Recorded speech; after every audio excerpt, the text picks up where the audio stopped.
Bahor kelib bularni eplash ham qiyin bo'lib qo'yapti. Tezroq biyalarga qo'ymasa bularni.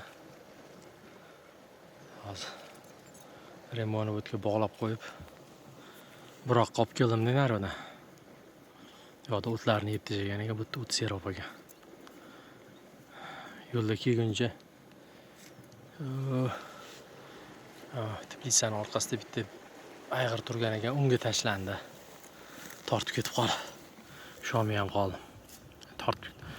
Shomisiz ham deb tortib ketsa. Oxir bu otku. Arqonni oxirgacha ushladim. Oxiri endi o'tlarning ustida tortib ketdi, qo'yib yubormadim. Mana nima deydi? Tortib ketadi-ku, yerga cho'zilib qoldim deb, ular tortdi bir pasda. Keyin to'xtadi. Lekin arqonni qo'yib yuborganim yo'q. Ayg'ir oldiga borib, azina ushgandek bo'ldi. Keyin qo'limga cho'p olib, ajratib olib chiqib ketdim amallab. Keyin yo'lda yashil tomli binocha kichkina qorovulxona. Shu yerdan o'tgandan keyin ma'mini ko'rib chopdi-ku bu yoqqa qarab. Unda ham arqonni qo'yib yuborganim yo'q. Orqasidan chopib keldim. Hozir nafasni rostlab sekin video olaman. Kelib bunga tashlansa bo'ladimi?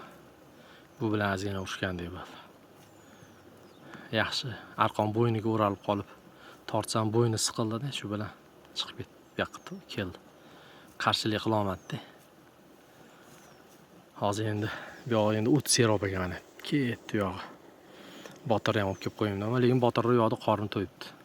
Qirtishlab tozalab qo'yadi-da. Gazana kaselka deydi. Top-toza qilib qo'yibdi atrofini.